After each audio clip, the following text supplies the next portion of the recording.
오늘은요, 귀 있는 자는 들으라 라는 제목의 말씀 우리가 함께 나누겠습니다. 오늘 우리가 읽은 이 마태복음 13장은요, 예수님의 강화 설교가 담긴 장이에요. 세 번째 강화 설교인데요. 이 장에는 총 7번의 비유의 말씀이 기록되어 있습니다. 그 중에 4개는 바닷가에서, 그리고 나머지 3개는 집에서 가르치신 내용이 기록되어 있어요.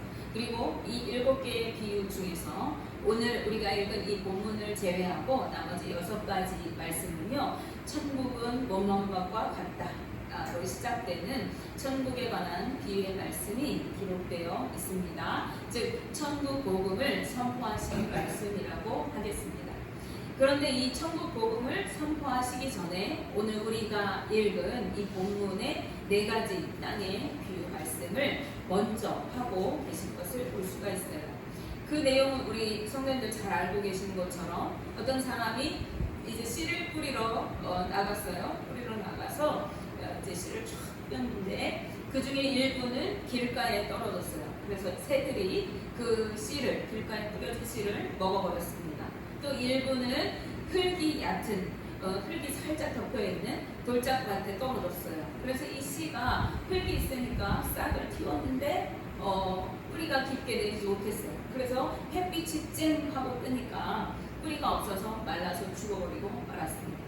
또 일부는 가시떨기 위에 떨어졌다고 이야기하고 있어요. 가시덤불이 가득한 곳에 이 씨가 뿌려졌어요. 흙도 있기 때문에 싹을 틔우고 뿌리를 내리고 있었죠. 그런데 이게 가지가 자라 올라오고 시작하니까 가시에 막힌 거예요. 그래서 자라지 못하고 열매 맺지 못하고 점점 말라서 죽어버리고 말았습니다.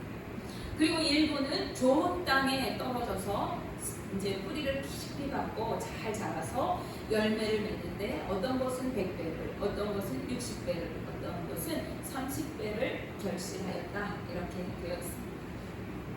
이 비유의 말씀을 살펴보기 전에요, 먼저 왜 이 말씀을 하시게 되었는지, 당시 그 상황이 어떠했는지를 우리가 우선 살펴보기 원합니다.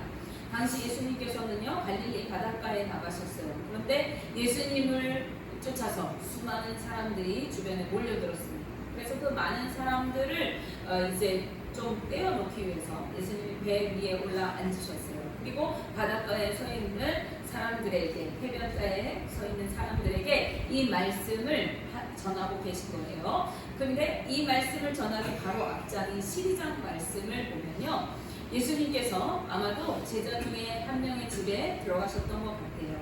그때 사람들이 그때에도 몰려와서 예수님 주변에 가득했습니다. 마가복음에는요, 식사할 겨를도 없이 예수님께 사람들이 몰려와서 질문 공세를 하고 있었던 것을 볼 수가 있어요. 예수님께서는 율법을 들이대면서 막 질문을 퍼붓는 바리새인들과 안식일에 관해서, 그리고 바알세불에 관해서 논쟁을 펼치셨습니다. 그런데 그 바리새인들과 논쟁을 펼치시고 있을 때 예수님의 어머니 마리아하고 동생들이 예수님을 찾아오게 되어져요. 그 이유는 아마도 사람들이 예수님을 향해서 야, 저 사람이 미쳤다 이렇게 하는 소리를 들었기 때문에 그렇습니다. 마가복음 3장 21절 말씀에 예수의 친족들이 듣고 그를 붙들러 나오니 이는 그가 미쳤다 하밀러라, 이렇게 말씀하고 있어요. 친척들까지도 예수님을 미쳤다고 사람들에게 소리를 들었기 때문에 붙잡으려고 다녔다는 거예요. 이 말은 무슨 뜻입니까? 예수님께서 천국 복음을 선포하셨지만은 그 말씀을 모든 사람이 믿고 따른 것이 아니라는 것을 뜻합니다. 심지어 가족들까지도 당시에는 예수님을 믿지 않고 미쳤다라고 생각하고 있었다는 것이죠. 다시 말씀드리면 당시 예수님을 따라다니던, 그리고 지금 말씀을 들으러 사실은 말씀을 들으러 온 것도 아닐지도 몰라요. 어쨌든 예수님 주변에 몰려와서 해변에 서 있는 그 사람들이 전부 주님을 믿고 따르던 사람들이 아니었다라는 것을 의미하는 것입니다. 그들은 여러 가지 이유로 예수님 곁으로 몰려 나왔어요. 더러는 주님을 믿고 따르기 위해서 나온 사람들도 있을 것입니다. 또 더러는 호기심에 저 사람이 무슨 말을 할까, 저 사람이 어떤 사람일까 궁금해서 나오는 사람들도 있어요. 또 어떤 사람들은 예수님이 베푸시는 그 능력을, 병을 고치시고 귀신을 쫓아내시는 그 능력을 나도 경험해보고 맛보기 위해서 나온 사람들도 있을 것입니다. 또 어떤 사람들은 떡이나 얻어먹으려고, 즉 예수님으로 인하여 유익이 있을까 해서 나왔던 사람들도 있을 것이라는 거예요. 실제로 오병이어 사건이 있고 난 뒤에 사람들이 예수님께 몰려왔더니 예수님 뭐라고 합니까? 너희가 떡을 구하려 내게 나왔구나, 이렇게 말씀합니다. 그러니까 예수님 앞에 있는 모든 사람들이 다 믿는 사람들이 아니라, 어떤 사람은 호기심으로, 어떤 사람은 예수님께 무슨 유익을 얻으려고, 어떤 사람은 병을 고침받으려고, 능력을 경험하려고, 놀라운 하나님의 신비한 일들을 맛보려고 나온 사람들도 있고, 육체의 유익을 얻기 위해서 나온 사람들도 있었다는 거예요. 그리고 그 중에 더러는 예수님을 시험하고 트집을 잡으려고 하는 자들도 있었습니다. 그러므로 예수님께서는 그곳에 모여있는 사람들에게 천국에 관한 이 비유의 말씀, 6가지 비유의 말씀을 전하시기 전에 이 4가지 밭의 비유를 먼저 하고 계신 거예요. 이 4가지 밭은 복음을 받는 4가지의 마음을 의미합니다. 이후에 제자들에게 설명해 주시는 말씀을 통해서 우리는 그 사실을 확인할 수가 있어요. 그런데 왜 이 말씀을 비유로 말씀하시는 것일까요? 제자들도 그 이유가 궁금해서 그렇습니다. 예수님께서 말씀을 비유로 하시는 것은요, 사람들로 하여금 예수님의 말씀을 잘 알아듣도록 알기 쉽게 설명하기 위해서입니다. 마태복음 13장 13절 말씀에 그러므로 내가 그들에게 비유로 말하는 것은 그들이 보아도 보지 못하며 들어도 듣지 못하며 깨닫지 못함이니라, 이렇게 말씀합니다. 그들은 메시아이신 예수님, 즉 자신들을 구원할 구원자를 눈으로 보고 있으면서도 알아보지 못했어요. 그리고 주님께서 선포하시는 복음을 귀로 들으면서도 그 복음을 깨닫지 못하고 알아듣지 못했습니다. 왜 그렇습니까? 영적으로 무지하고 어두워져 있는 자들이기 때문에 그렇습니다. 그럼에도 불구하고 예수님은 그러한 백성들을 포기하지 않으시고 그들이 잘 알아들을 수 있도록 그들의 일상생활의 그 모습들을 비유로 드시면서 자세히 말씀해 주고 계신 것입니다. 이들이 볼 수도 들을 수도 없는 이유에 대해서 성경은 이렇게 말하고 있어요. 마태복음 13장 15절 말씀에 이 백성들의 마음이 완악하여져서 그 귀는 듣기에 둔하고 눈은 감았으니 이는 눈으로 보고 귀로 듣고 마음으로 깨달아 돌이켜 내가 고침을 받을까 두려워함이라 하였느니라. 아멘. 마음이 완악하기 때문에 그렇게 되었다는 거예요. 마음이 완악하기 때문에, 마음이 악하고 재고집으로 가득하게 되었기 때문에 이들은 볼 수도 들을 수도 없게 되고 복음을 오히려 거부한다는 것입니다. 자신의 생각과 고집을 포기하지 못하고 오히려 내가 저 복음을 받아서 새롭게 되어져서 내가 예수님 쫓아가면 어떻게 할까 두려워하고 있었다는 것입니다. 우리가 내 생각과 방법을 내려놓지 못하고 완악하고 고집스러운 마음으로 살아갈 때 복음을 온전히 받지 못하고 말씀에 순종할 수 없게 되어집니다. 그러므로 예수님께서는 마태복음 16장 24절 말씀에서 누구든지 나를 따라오려거든 가장 먼저 자기를 부인하고 자기 십자가를 지고 나를 지니라, 이렇게 말씀하고 계십니다.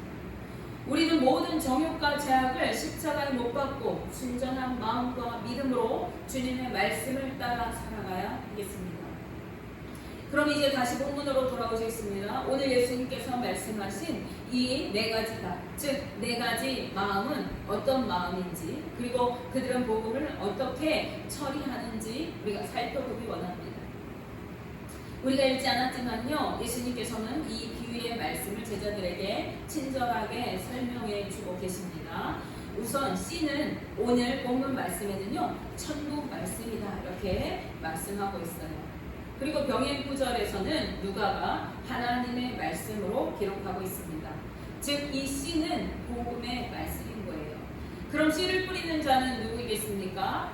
바로 복음을 전하는 자입니다.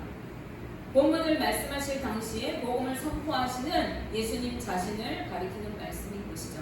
즉 예수님께서 천국 복음을 사람들에게 선포하여 들려줍니다. 즉 그들의 마음 밭에 복음의 씨를 지금 뿌리고 계시는 거예요. 그런데 특정한 누군가에게만 뿌리는 것이 아니라 누구에게나 동일하게 그 씨가 뿌려집니다.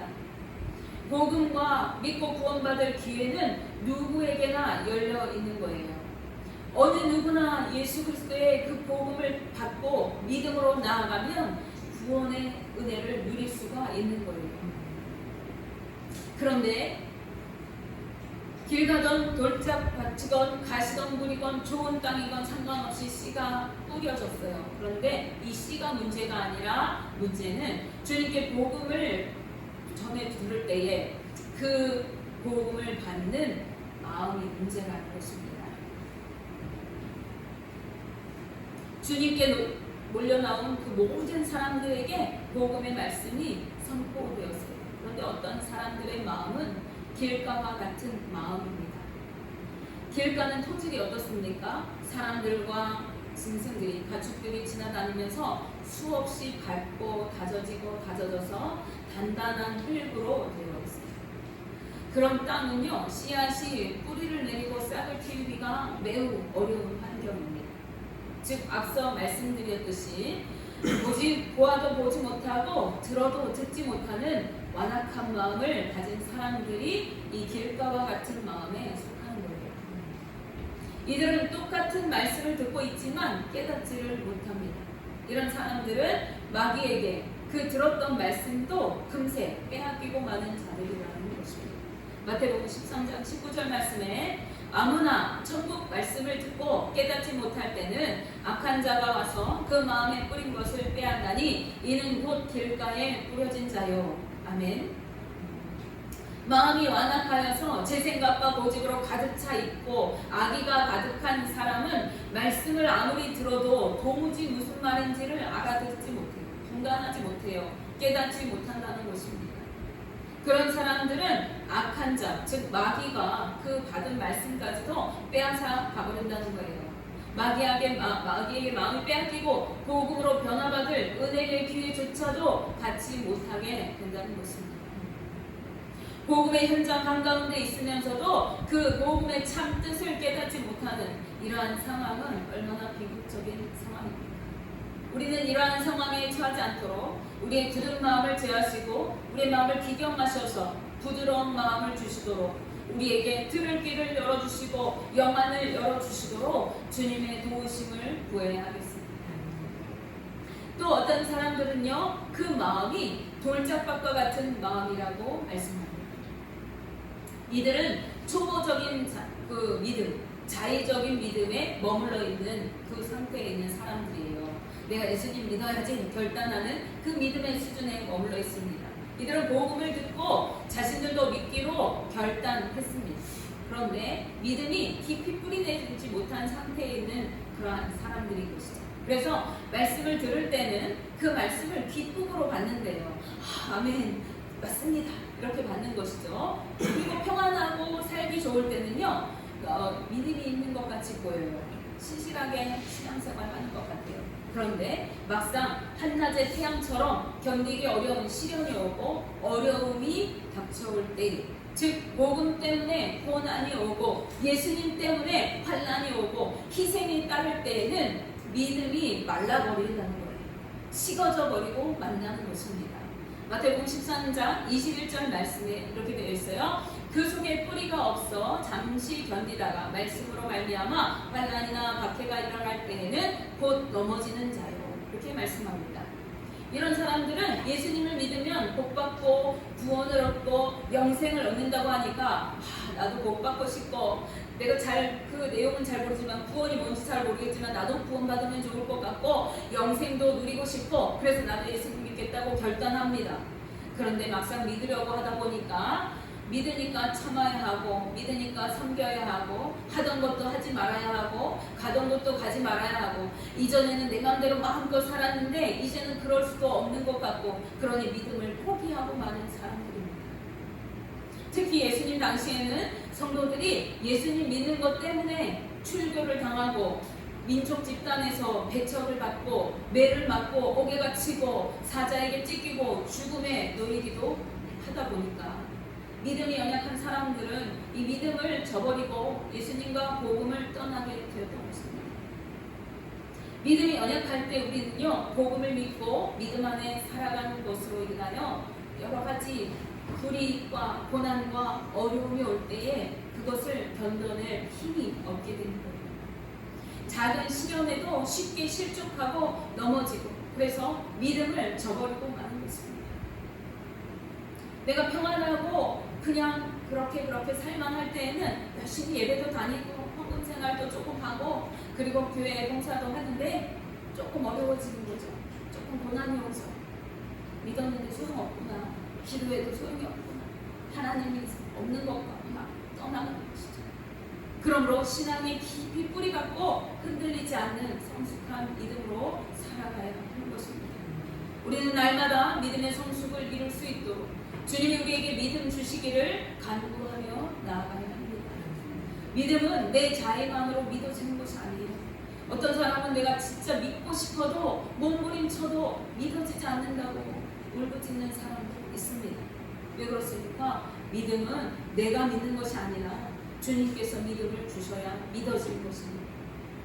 주님께서 우리에게 믿음의 은사로 채워주셔야 주님을 온전히 믿고 따를 수가 있는 것입니다. 우리 날마다 주님께서 믿음 주시기를 구하면서 성숙한 믿음으로 나아가야 합니다. 자, 세 번째는 어떤 사람들이 가시떨기 같은 마음이 있다고 말합니다. 이런 사람들은 세상을 포기하지 못한 사람들을 뜻합니다. 마태복음 13장 22절 말씀에 가시떨기에 떨어졌다는 것은 말씀을 들으나 세상의 염려와 재물의 유혹에 말씀이 막혀 결실하지 못하는 자요, 이렇게 말씀합니다. 이런 사람들은 세상 일에 집중하며 살아가고 재물의 유혹에 빠져 살아가는 사람들입니다.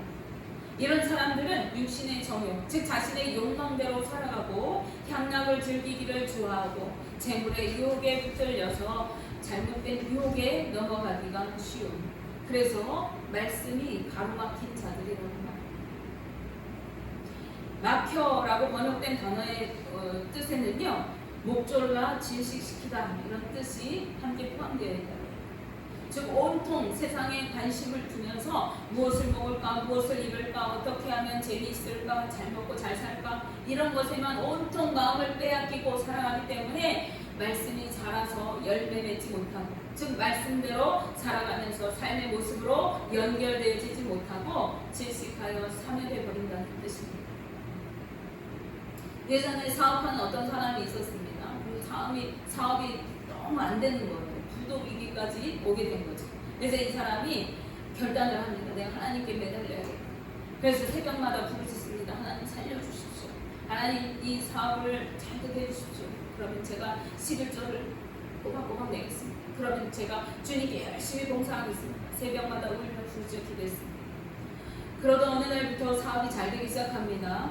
거래처가 막 끌려지기 시작하고 일이 바쁘게 돌아갑니다.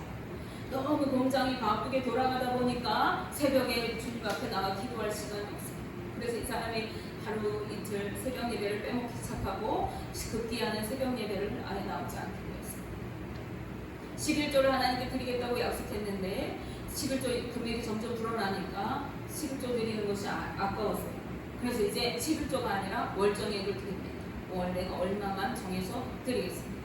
그러다 그것도 아까우니까 조금씩 밀리기 시작합니다. 그리고 예배도 하루 이틀 주일마다 빼먹기 시작합니다. 그러다 결국 그는 교회를 떠나갔습니다. 사업이 너무 잘 되고 돈이 너무 많이 벌리니까 그가 하나님을 오히려 떠나가고 말았습니다. 그것이 그에게 축복이겠습니다.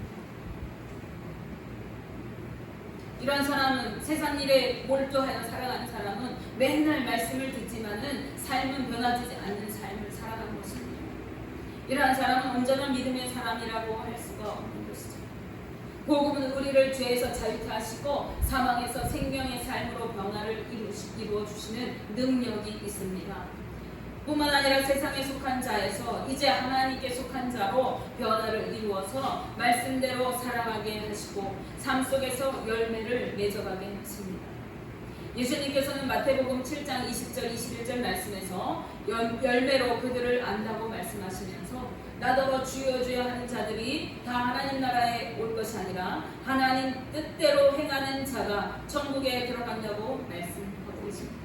그러므로 우리는 세상에 속하여 살아갈 것이 아니라 주님께 붙어 있어야 합니다. 말씀대로 행하며 열매 맺는 삶으로 하나님께 영광 돌리며 살아갈 수 있도록 주님께 날마다 가까이 나아가야 하는 것입니다. 마지막으로 좋은 땅과 같은 마음의 사람들이 있습니다. 이들은 순전한 마음과 믿음으로 말씀을 받고 그 말씀을 깨달아 아는 자들입니다. 하나님의 뜻을 깨달아 알고 말씀대로 살아가면서 열매 맺는 삶을 살아가는 사람들일 것입니다.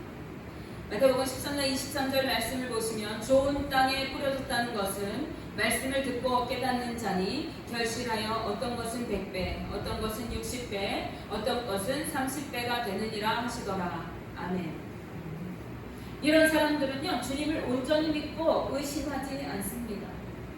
살아계신 하나님이 내 아버지 되심을, 창조주 되심을, 온 세상의 주인 되심을 믿습니다.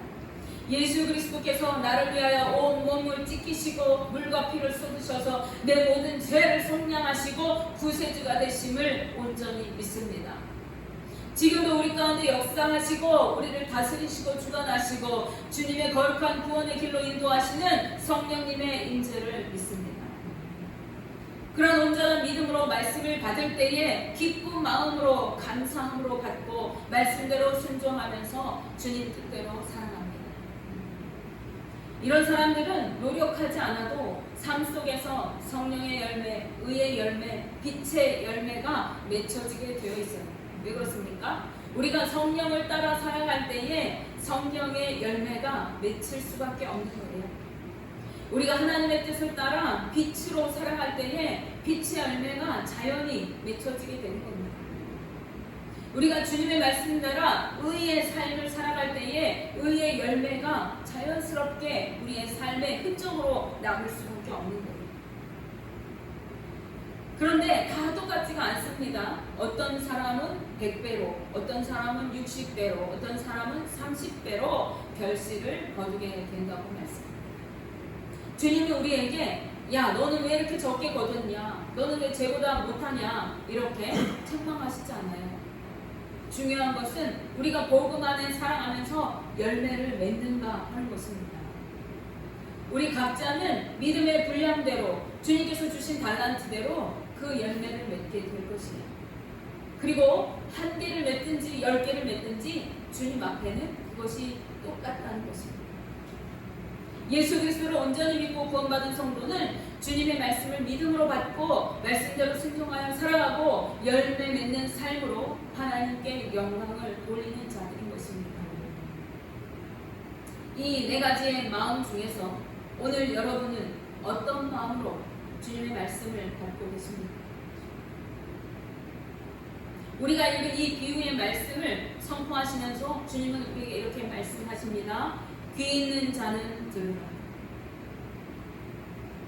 앞서 말씀드렸습니다. 말씀을 다 들어도 그 중에 완악한 마음을 가진 자는 듣기는 들어도 깨닫지 못하고 보기는 보아도 알지 못하고, 그러나 말씀을 들을 귀가 있는 자, 영적으로 깨어있는 자, 하나님 앞에 순전한 믿음으로 나오는 자는 하나님 말씀을, 예수 그리스도의 이 선포하시는 복음의 말씀을 듣게 되어진다는 것입니다.